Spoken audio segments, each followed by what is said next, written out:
muita alegria que estou retornando a essa casa, agradeço pelo convite. Nas minhas palestras costumo sempre falar sobre parábolas. Eu gosto bastante das parábolas porque elas transmitem muito conhecimento. Diz um palestrante que uma parábola também ela é um gráfico de matemática, onde é uma curva, onde a abertura é infinita. Ela abrange muitos conhecimentos à medida que a gente vai evoluindo, aprendendo, estudando. As parábolas vão cada vez tendo um contexto maior. Jesus falava bastante por parábolas. Uma porque era um costume da época e daquele local. Na nossa cultura ocidental, nós não temos muito o costume de usar parábolas, a não ser no Evangelho. É comum aqui na nossa cultura usarmos fábulas, quando queremos transmitir a nossas crianças, ou de forma pedagógica, queremos transmitir uma lição, usamos personagens como animais, plantas e transmitimos a mensagem. Parábola já é de mais costume oriental. E o que é uma parábola? É usar objetos, situações do cotidiano de um certo local para transmitir uma outra realidade de ordem superior. Então é você explicar uma outra realidade usando coisas do local. Então Jesus, ele falava para pessoas que não sabiam ler, não sabiam escrever, né? Eram poucas pessoas que tinham esse conhecimento. E a melhor forma de deixar gravado os seus conhecimentos foi através de histórias. E Jesus falava, praticamente de todas as parábolas, sobre o reino de Deus, sobre o mundo espiritual. Hoje nós falarmos sobre o mundo espiritual... Não está funcionando, né? Tá.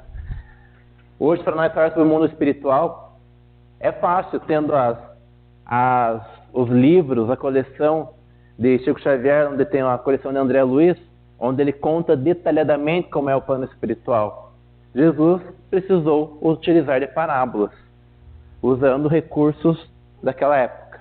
Para entendermos, é como se nós viajássemos para a França, por exemplo, e retornasse aqui para o Brasil, aqui para Porto União, e quiséssemos explicar para alguém que mora aqui e que nunca saiu daqui e não viu pela televisão como é que é a França.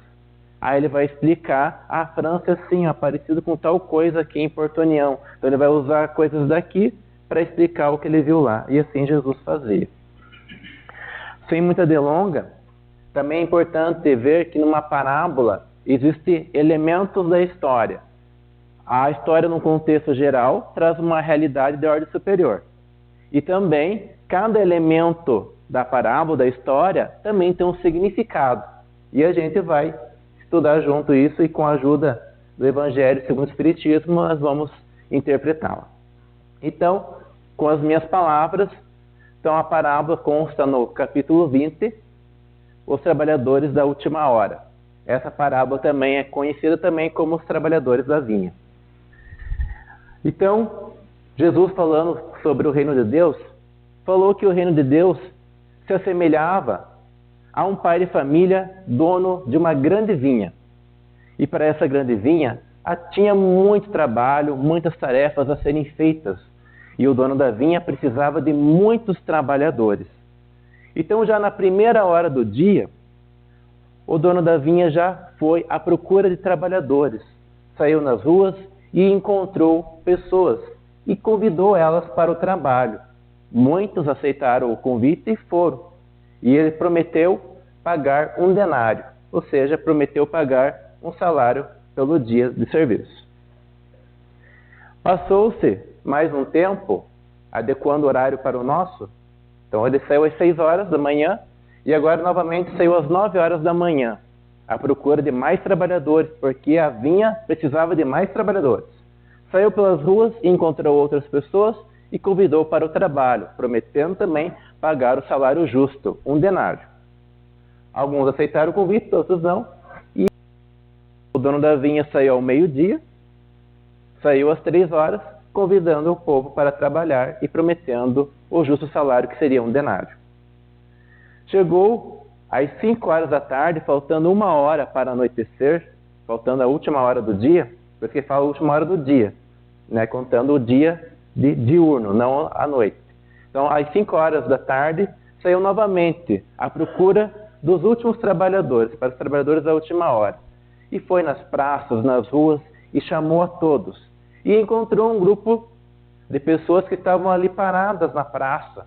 E o Senhor falou para eles: o que fazem aqui paradas, sem fazer nada? Eles falaram para o dono da vinha: é que ninguém nos ofereceu trabalho. E daí ele falou: então venham, na minha vinha há muito trabalho a ser feito. E eu prometo pagar 1 denário para vocês virem trabalhar aqui comigo. O salário justo a vocês. E com muita alegria aceitaram o convite e foram. Chegou ao final do dia, que seria às 6 horas da noite, o dono da vinha já chamou o seu administrador e falou: chame os trabalhadores para nós fazermos o pagamento prometido. Mas comece pelos últimos. Os últimos serão os primeiros.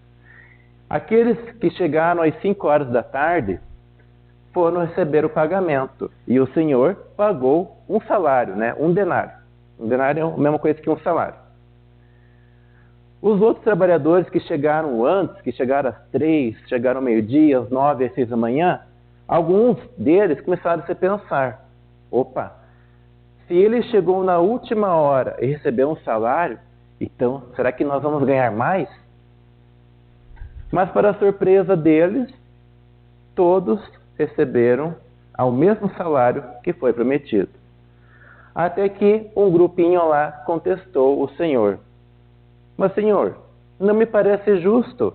Ele chegou na última hora, trabalhou 1 hora só e ganhou um salário igualmente eu, que cheguei 6 horas da manhã.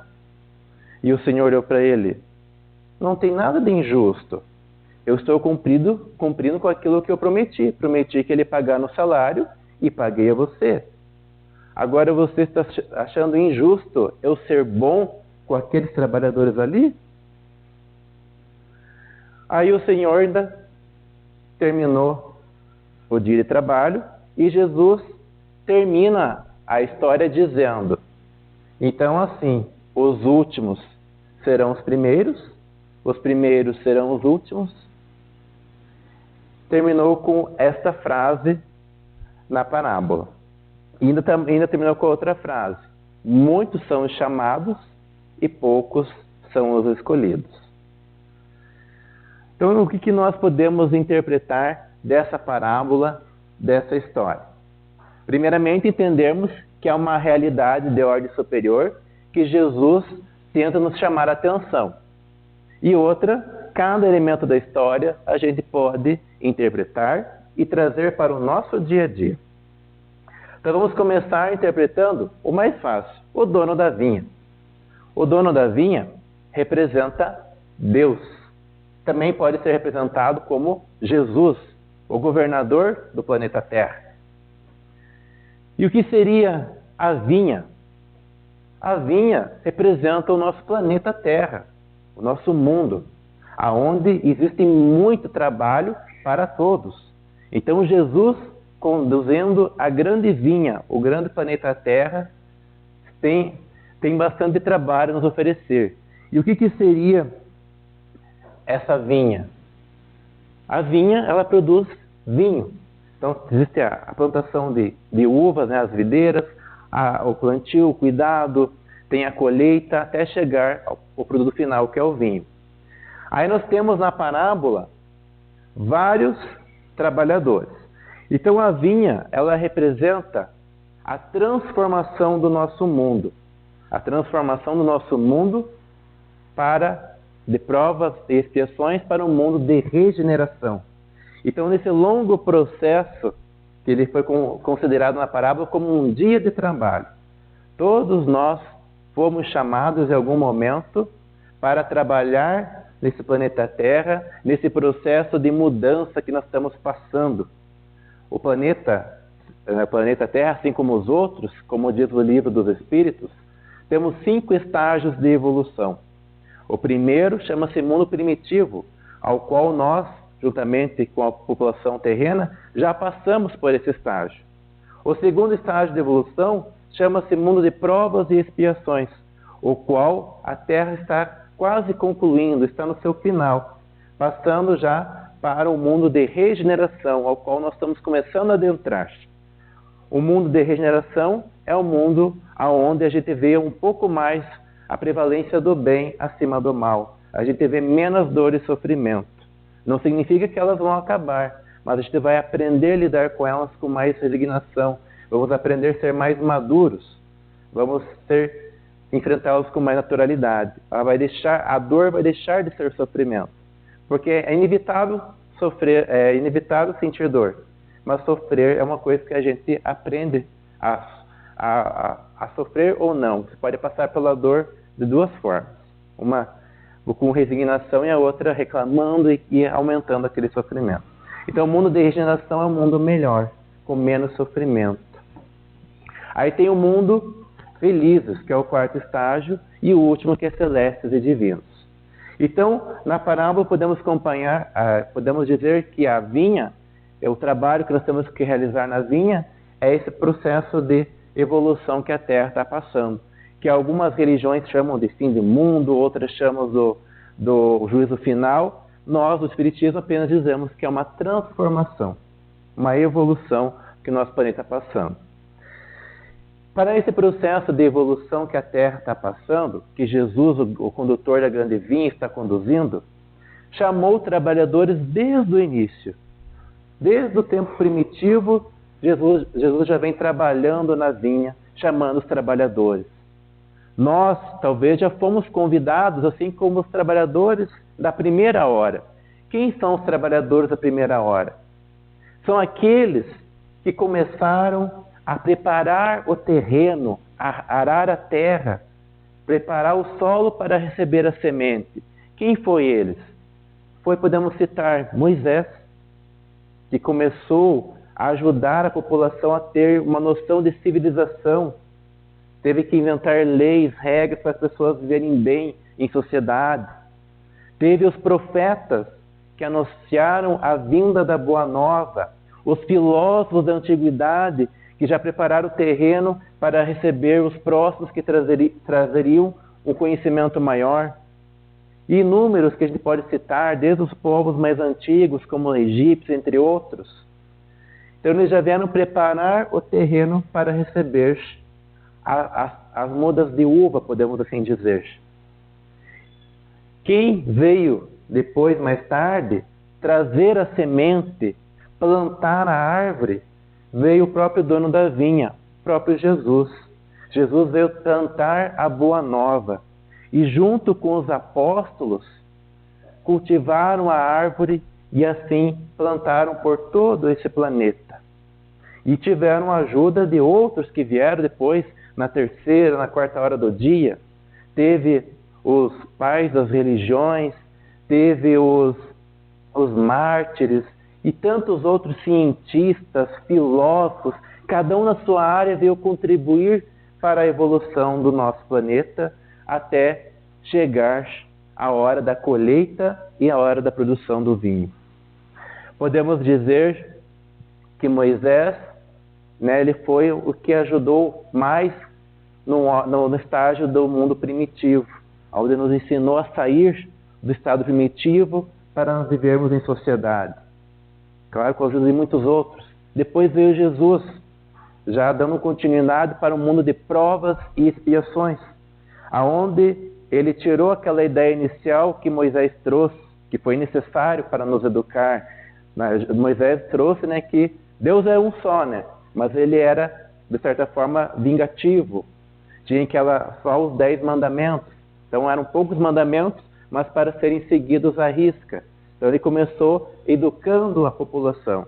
Depois veio Jesus e resumiu num único mandamento. Ele diz assim, que Deus é Pai. Tirando aquela lei lá de olho por olho, dente por dente. Mostrando que Deus é misericordioso. É como se fosse um grande Pai que compreende e espera o nosso tempo, que nos ama. E Jesus resumiu todos os mandamentos num só, né?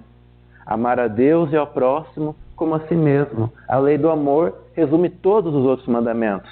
Se você agir sempre com amor consigo mesmo e com o próximo, todos os outros mandamentos estão sendo seguidos.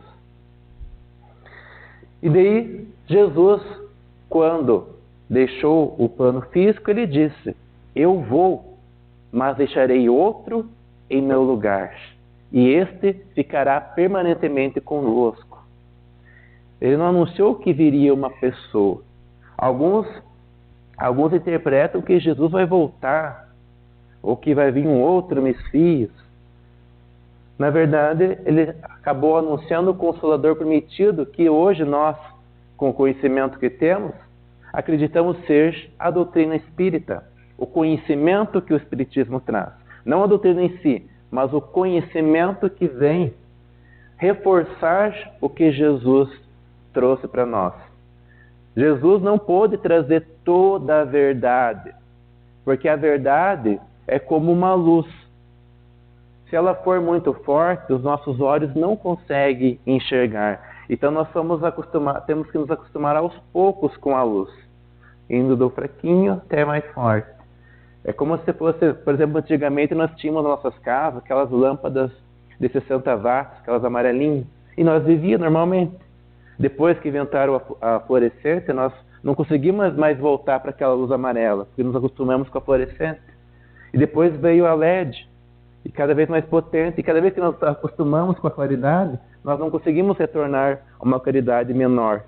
Percebo isso em casa. Então, da mesma forma, a verdade também, a gente vai se acostumando aos poucos com ela.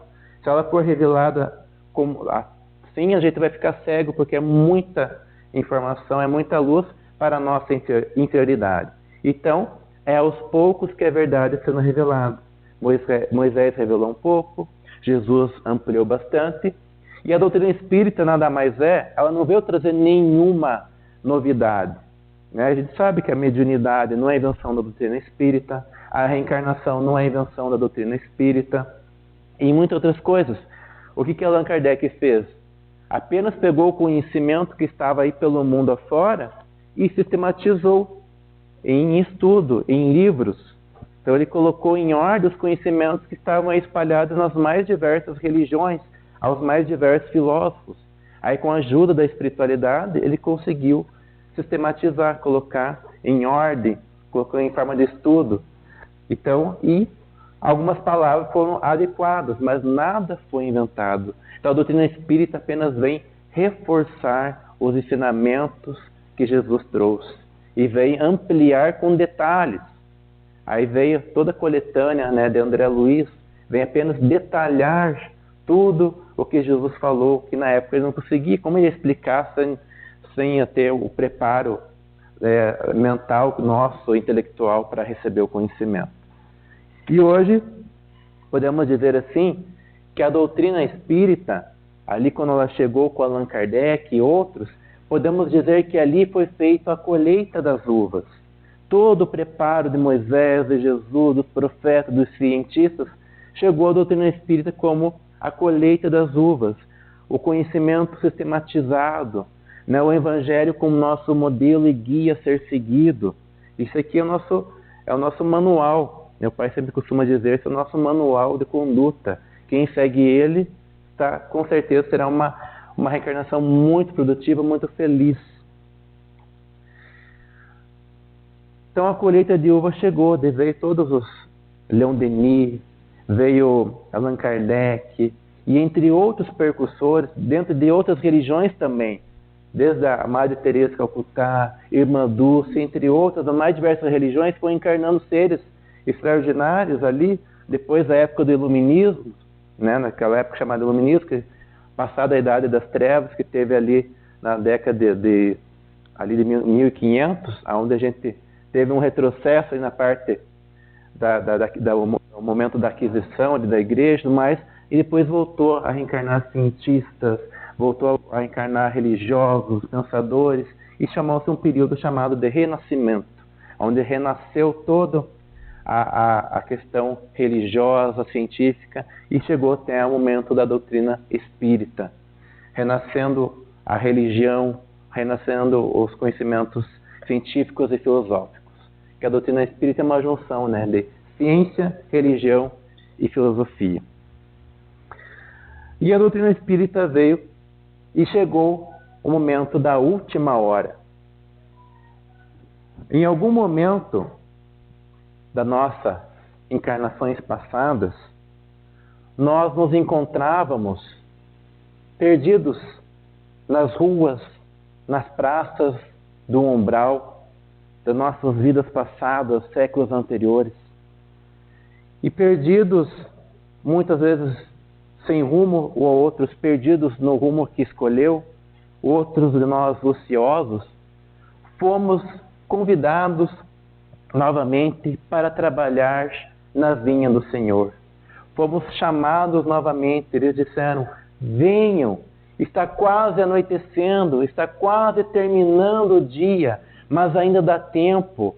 Venham, trabalhadores da última hora, ainda há muito serviço a ser feito. A uva já foi colhida, agora falta nós produzir o vinho. Precisamos de bastante gente. Venham, prometo pagar o salário. E nós, perdidos onde nós estávamos, aceitamos com bom grado o convite. E a muitos de nós até implorou: posso começar já, de tão que nós estávamos precisando. Então assim fomos resgatados de onde nós estávamos e assim planejamos com a equipe espiritual as nossas encarnações. E não é à toa que nós viemos parar num país jovem, num país chamado Brasil, onde nós temos um livro escrito por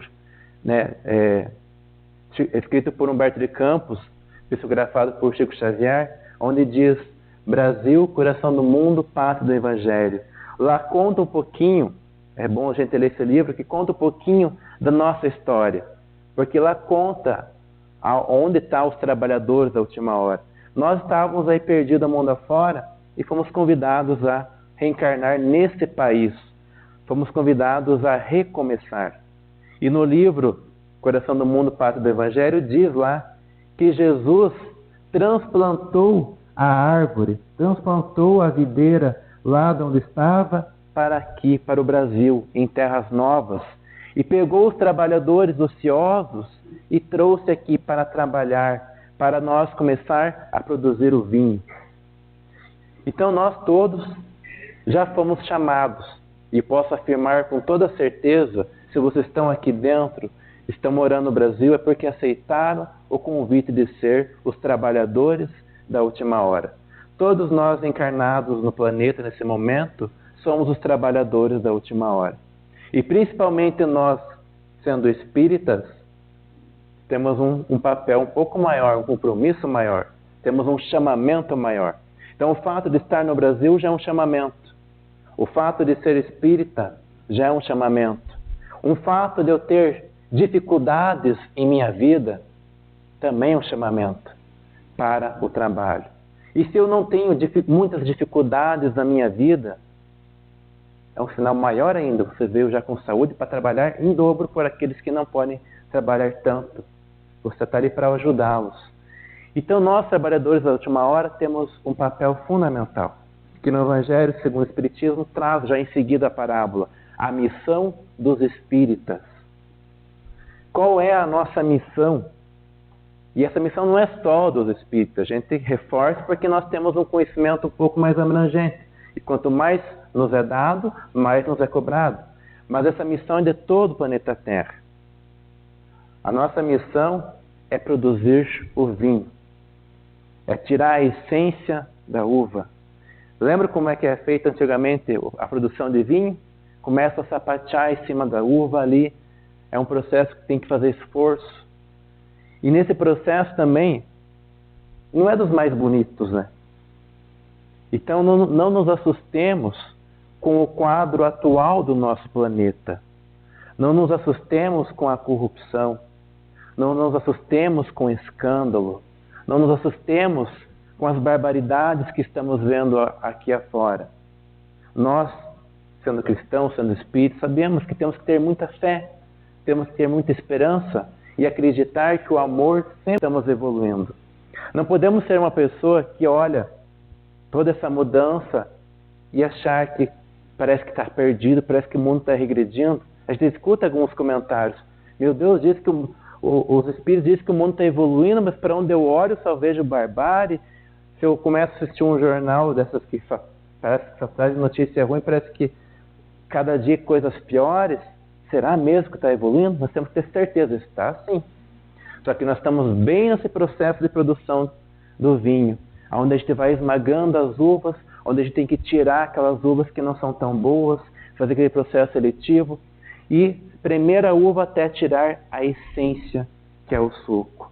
Então, para nós tirarmos a essência que precisamos levar dessa vida, a essência que o nosso mundo precisa, é um trabalho árduo, é um trabalho não tão belo, por isso que a gente vê tantas barbaridades ao mundo, porque começa a aparecer aquilo que a gente deixava escondido, que ficava lá no meio do cacho da uva, aquela uva que é mais estragadinha, que ficava escondida, ali agora ela começa a aparecer.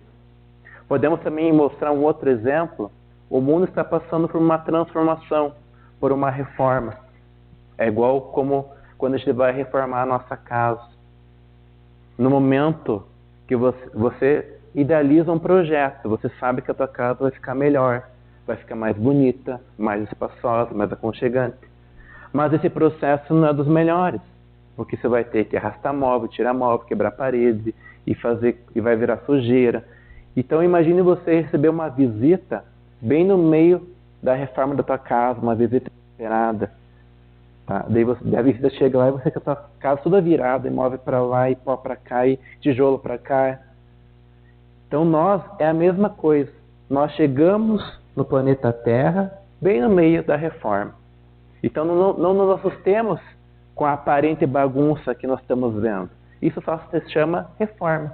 Para se reformar, é preciso tirar as coisas de lugar, é preciso movimentar e colocá-las nos lugares mais adequados, deixar mais espaçoso, mais aconchegante. É preciso tirar a poeira debaixo do tapete. Então, por isso que causa alguns transtornos. Mas tenha fé, estamos evoluindo e o planeta também. Então, qual é o nosso papel como espírita, como cristão? Primeiro, sermos exemplos de fé, acreditar que está mudando para melhor. E também não adianta acreditar que o mundo está melhorando e ver o mundo como algo fora. Nós fazemos parte do mundo. Então nós temos que fazer a reforma aqui dentro também. Nós temos que evoluir junto com o planeta. A nossa missão como espírita, principalmente, não é melhorar fora, é melhorar dentro, melhorar nós mesmos.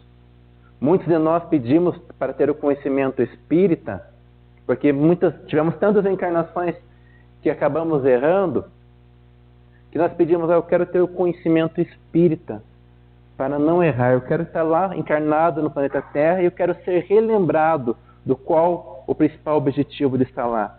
Porque isso que a doutrina espírita nos traz. Ela nos orienta de onde viemos, para onde vamos e principalmente o que estamos fazendo aqui. Então, diz lá também uma pergunta. Como se reconhece o verdadeiro espírita?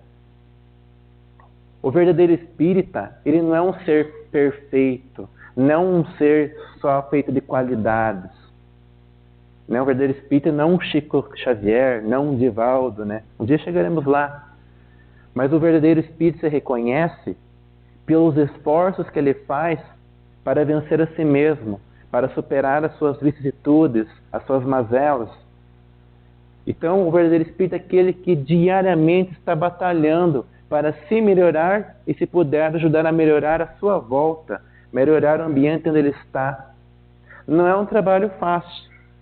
Aí dizemos que esse é o verdadeiro trabalho que estamos fazendo. Estamos lá trabalhando com a nossa essência. Estamos produzindo o vinho dentro de nós. Estamos lá. E esse processo, muitas vezes, envolve lá que você tem que esmagar e tirar fora aquelas coisas ruins que trazemos conosco, que são as mágoas, os ressentimentos, os sentimentos de vingança que trazemos e temos que pôr para fora para ficar só a essência boa, para produzirmos um vinho bom. usando a metáfora da parábola. Então essa é a nossa principal missão, sermos luzes na terra, sermos pequenos focos de luz, não ser mais um a criticar, não ser mais um a reclamar, não podemos ser mais um a entrar nessas ondas de negativismo, né? Que às vezes começa uma pessoa lá reclamando da rua, de outra pessoa já comenta mais um comentário, assim vai indo, quando ele cria uma onda de negatividade que é desnecessária e que não vai ajudar em nada. Então nós temos que começar a ser pessoas positivas.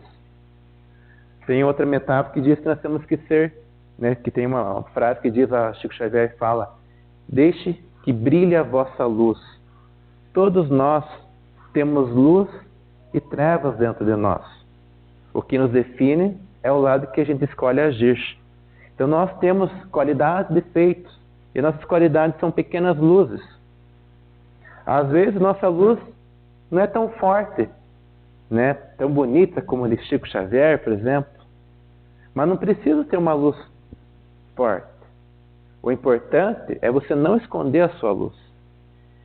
Que nem diz uma outra passagem do Evangelho, não coloque o alqueire, não coloque a luz debaixo da mesa, coloque em cima para ela ser vista. Então se a tua luz, nem que ela seja como se fosse uma chama de um fósforo, deixa ela acender. E faça o seguinte, acenda outro fósforo, ajude a acender a luz do próximo. Porque numa escuridão, a luz de um fósforo, de uma vela, faz toda a diferença. Em frente a uma luz luminosa como essa, não aparece. Mas perante ao nosso mundo que precisa de tanta luz e tantos exemplos bons, fará toda a diferença. Então a nossa missão, primeiramente, é melhorar nós mesmos e sermos pessoas melhores, principalmente em casa, no nosso lar. Nós temos que começar a fazer a diferença ali, sendo pessoas melhores. Como eu disse na mensagem do Momento Espírita inicial, às vezes os filhos difíceis, os parentes difíceis, é ali o momento de você ser luz. Não é à toa que a gente está junto naquele momento ali, não é à toa que está em família junto. Se ele está aparentemente um pouquinho mais em trevas, então ajude a acender a luz dele, ajude a afastar as trevas dele. Não seja você mais uma treva na vida dele. Porque muitas vezes aquele parente pode ser difícil para mim, mas tem que pensar em inverso. Será que eu não sou o parente difícil para ele? Então sempre tem os dois lados da história. Então estamos aí para nos amar, a nos superar juntos. E depois de trabalhar a questão em casa, vamos trabalhar em sociedade, vamos ajudar a melhorar a sociedade, a melhorar o ambiente do trabalho.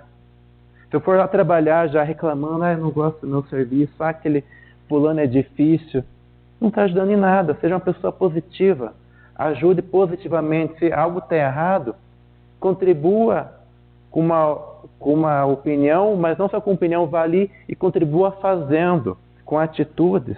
Mude você, como diz Gandhi, né? Seja a mudança que você quer ver no mundo. Muitas vezes quer que o mundo mude, mas a gente esquece que o mundo só vai mudar quando nós mudarmos. Da mesma forma, o mundo só será um mundo de regeneração quando nós formos almas regeneradas. Então esse é um processo coletivo. Então essa é a mensagem que Jesus traz por trás dessa parábola. E essa mensagem também é trazida na parábola dos talentos, também é trazida na parábola dos muitos chamados e poucos escolhidos, onde Jesus diz, o mundo está evoluindo. E para essa evolução, Jesus, Deus, ele respeita o tempo de cada um de nós para evoluir. Porém, o dia vai chegar ao final. Existe um prazo mais ou menos estabelecido. Não existe uma data certa, que nem alguns diziam lá, 2020 vai mudar tudo, 2000 vai mudar tudo. Alguns já adiaram para 2052. Não é de uma hora para outra. A mudança já começou. Nós já estamos saindo de provas e expiações para a regeneração. Algumas almas ainda estão em provas de expiação. Já temos almas encarnadas que estão em regeneração. E esperamos que nós, nessa encarnação, saímos já de um para o outro. Esse é o nosso objetivo. Então a mensagem que Jesus traz é essa. Chegou. Estamos nos minutos finais. Aproveitemos ao máximo esta encarnação. Aproveitemos ao máximo esse último chamado para o trabalho, pois depois não haverá mais chamado. Aí nós teremos que ser convidados para trabalhar em outra vinha, em outro planeta. Se quisermos continuar nessa e receber o salário, temos que trabalhar muito. E afinal de contas, o que é o salário? Qual é a mensagem também que está sendo trazida ali? O que é o salário? Por que o trabalhador da primeira hora recebe o mesmo salário que o trabalhador da última hora? E por que o trabalhador da última hora recebe primeiro? Se nós interpretarmos que o trabalho é essa transformação de mundo e provas e expressões para a regeneração, fica fácil de entender. Qual é o salário? O salário é viver num mundo melhor. O salário é ser alguém melhor. E não há dinheiro que pague a sensação de dever cumprido. Não há dinheiro que pague a sensação de ser útil, de vencer a si mesmo, de ser feliz. Então o salário é ser feliz, vivendo num mundo melhor. E isso não tem como a gente medir dar mais para um, dar mais para o outro. Isso é igual para todos. Na parábola teve alguns ali que questionaram. É porque esses uns não entenderam o verdadeiro sentido da vida. Estão muito presos no orgulho e no egoísmo. Eu vim antes, eu tenho que receber mais. Não. O salário é igual para todos. E por que o saber da última hora recebe primeiro? Se nós estamos passando no mundo de provas e expiação para a regeneração, perceba que nós já estamos usufruindo as maravilhas do mundo de regeneração. Se observarmos de 100 anos para cá, o que mudou no nosso planeta é assustador. Antes podemos citar que as coisas mudavam de século em século. E nós vimos que no século XIX, as coisas começaram a mudar de década em década, né? Tem a década de 60, de 70, de 80, 90. E depois do ano 2000, não se contou mais por década. A cada 2 anos as coisas mudavam muito. E hoje podemos dizer que a cada 1 ano as coisas mudam muito, principalmente no setor de tecnologia. Então as coisas estão mudando muito rápido. Então nós já estamos usufruindo do salário de ter as maravilhas do mundo tecnológico. Então o mundo já evoluiu bastante na questão da tecnologia, da ciência. Agora a nossa missão é ajudar a equilibrar, é evoluir moralmente junto, porque a evolução tem que ser os dois juntos. Então a tecnologia já está bem avançada. Só não avança mais ainda porque a nossa moral ainda está baixa. Porque nesses dias atrás muita gente se apavorou com medo de uma terceira guerra mundial. Ou seja, é muita tecnologia para pessoas ainda que não têm uma moral de acordo com ela. Então, temos que ajudar nesse processo. Então, a gente já está sofrendo. Agora, imagine nós, com toda essa maravilha, com energia elétrica, com TV, celular, GPS, Wi-Fi, coisa nada toda essa mordomia. Formos viver num planeta que ainda que está inventando o fogo, inventando a roda, não tem nada disso que nós temos aqui. Aí a gente vai perceber o quanto nós tinha e não aproveitamos. Então, já estamos sofrendo salário. E se nós vencermos bem essa, vamos sofrer mais ainda, que é a alegria de ser uma alma regenerada. E por que os outros que trabalham na primeira hora vão ter o salário depois? Porque eles já venceram a si mesmos, eles já evoluíram. Temos muitos espíritos que há muito tempo, vou citar, por exemplo, Bezerra de Menezes. Bezerra de Menezes, ele não precisava ficar aqui na Terra. Ele já era uma alma regenerada há tempo. Mas por amor, ele escolheu ficar aqui. Ele escolheu ajudar as outras pessoas, os espíritos, a chegar num processo de regeneração. Então ele foi convidado a estar em outros planetas de acordo com a evolução dele, mas ele ficou por amor. Ou seja, ele não precisa reencarnar logo. Ele pode reencarnar bem depois, quando o planeta estiver bem melhor, de acordo com a evolução dele. Então, esse é o salário, essa mensagem, que possamos trabalhar bastante, que nossa tarefa é grande. Mas também nessa frase aqui, que ele diz, os últimos serão os primeiros, e os primeiros serão os últimos, também pode ser interpretada de outra forma. Nessa frase, Jesus nos dá uma lição de fraternidade. Porque ele diz ali que o trabalho da última hora é tão importante como o trabalho da primeira hora. O trabalhador da última hora não conseguiria fazer o seu trabalho se não fossem os trabalhadores das horas anteriores. E de nada adiantaria o trabalho do trabalhador da primeira hora, da segunda hora, se não fosse o trabalho da pessoa da última hora. Não adiantaria nada plantar as uvas, preparar a terra, colher as uvas, se o vinho não fosse feito. Então, Jesus diz nessa frase que tanto o último trabalhador como o primeiro trabalhador têm a mesma importância, têm o mesmo valor. Nenhum é mais do que ninguém. Essa é a lei da fraternidade. Jesus diz isso. Nós somos todos iguais perante Deus. Nenhum é tratado melhor ou não. Se nós sofremos ou não, isso é decorrente de nossas escolhas. Não porque Deus não gosta de nós, que nos castigou. Apenas é a lei de causa e efeito. Consequência do nosso livre-arbítrio. Então, como espíritas também, como eu estou contribuindo? Será que eu apenas estou com o cacho de uva na mão? Porque não é à toa que foi colocado lá, não lembro qual é o livro, se é a Obras Postas, no livro dos Espíritos, que é colocado um cacho de uva na capa, mostrando a vinha, o tamanho de trabalho que nós temos a ser feito. Então, o que nós estamos fazendo com a doutrina espírita? Como eu estou trabalhando ela? Estou usando ela ao meu favor? Ou eu só acho bonitas as mensagens? O que eu estou fazendo? Muitos de nós achamos que nós precisamos ser importantes, né, entre aspas, né? A gente acha que alguns trabalhos são melhores que os outros, né? Alguns acham, né, que aquele cara lá é palestrante, então ele tem mais conhecimento, mais evoluído. Aquele lá é médium, aquele lá dá passe. Geralmente esses são os que são mais necessitados, os mais, podemos ser atrasados, que vieram com compromisso de trabalhar mais. Mas o que quero dizer? Que perante Deus não existe um trabalho melhor do que o outro. O que é levado em consideração? É levado em consideração a sua intenção, o seu comprometimento, o amor que você coloca naquela tarefa que você executa. Uma casa espírita só funciona com a ajuda de todos.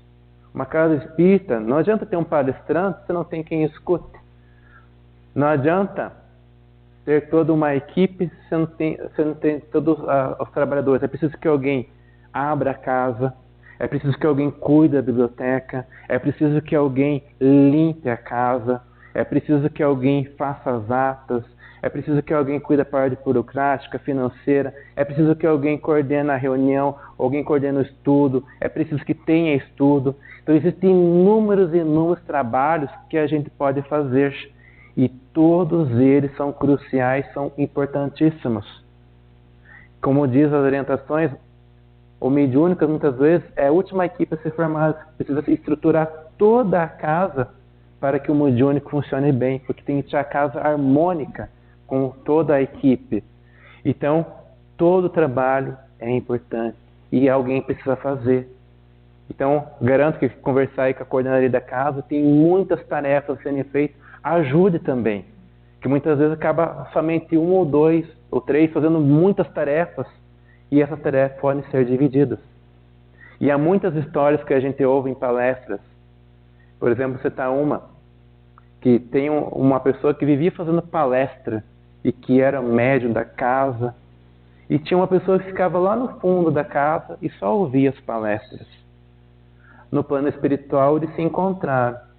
Aquele que fazia palestras, né, que era o médium da casa, não estava numa situação muito boa. E para a surpresa dele, ele encontrou aquela pessoa que ficava lá no fundo da casa escutando a palestra, estava numa condição bem boa. Daí ele falou, mas eu não entendo. Daí ele veio explicar, é que você falava e eu praticava aquilo que você falava. Então é importante a gente colocar em ação o que acredita ser o certo. Pois tem um lema chamado fé e esperança. Fé é aquilo que você acredita. Esperança é você colocar em prática aquilo que você acredita. É a mesma coisa que amor e caridade. Uma coisa é eu ter amor, outra é eu praticar. Ou seja, a caridade é o amor em ação. Então nós temos que agir mais. Então, todos façam o que está ao seu alcance. E lembre, se você conseguir mudar você mesmo, ou conseguir ajudar pelo menos alguém a mudar, será um grande progresso. Então faça tudo o que está ao seu alcance. Então olhe ao seu redor, repare o trabalho que tem que ser feito. E a vida nós temos dois professores. Temos a professora Dor, que ela nos ensina bastante. A Dor, ela não vem aqui para nos castigar, ela vem para nos ensinar. Muitas vezes a dor vem para relembrar, está doendo aqui, é porque é para você refletir sobre a vida, para você mudar os seus rumos, para você repensar. Já reparou que quando tudo vai bem, tudo está certo, a gente esquece o verdadeiro objetivo da vida? A gente acaba ficando meio orgulhoso, dizendo, eu estou bem porque eu me esforcei, porque eu fui atrás, eu consegui. E esquece que você só está lá porque foi um planejamento feito e a espiritualidade encaminhou para que desse certo. E a dor vem, muitas vezes, para nos relembrar, para diminuir o nosso orgulho, para diminuir o nosso egoísmo, porque a professora Dor é a que mais nos ensina a ser humildes, é a que mais nos ensina a ser gratos, porque no momento de dificuldade e dor é que eu sei valorizar o quão bom é ter saúde, o quão bom é ter uma vida tranquila. Quando tudo bem, a gente não aprende isso. Tem alguns que conseguem aprender por amor. E tem também um professor que ensina bastante. E esse professor ensina bastante nós espíritas, um professor chamado trabalho. Se eu não tenho problemas físicos, para ter uma saúde boa, né? Tenho bastante oportunidade de trabalhar, aí o professor trabalho chamando a atenção. Você já não veio com problemas físicos justamente para não ter desculpas para não trabalhar. Veio aqui para auxiliar aqueles que estão precisando. Então, vamos aprender com a professora Dor, com a professora Trabalho, para quem sabe um dia chegarmos aos pés da professora ou professor Amor. Então essa mensagem, sem muitas delongas, eu acabo sempre falando demais. Espero que tenha contribuído de alguma forma ou de outra. E sigamos a mensagem, né? Aproveitemos ao máximo o chamado que nos foi dado. Pois foi dito, né? Muitos chamados e poucos escolhidos. Ser escolhido é uma decisão nossa. Você escolhe ser alguém melhor. Você escolhe estar no mundo melhor. Não é fácil, mas também não é difícil. Depende de muito esforço. Obrigado pela atenção de todos. Até uma próxima oportunidade.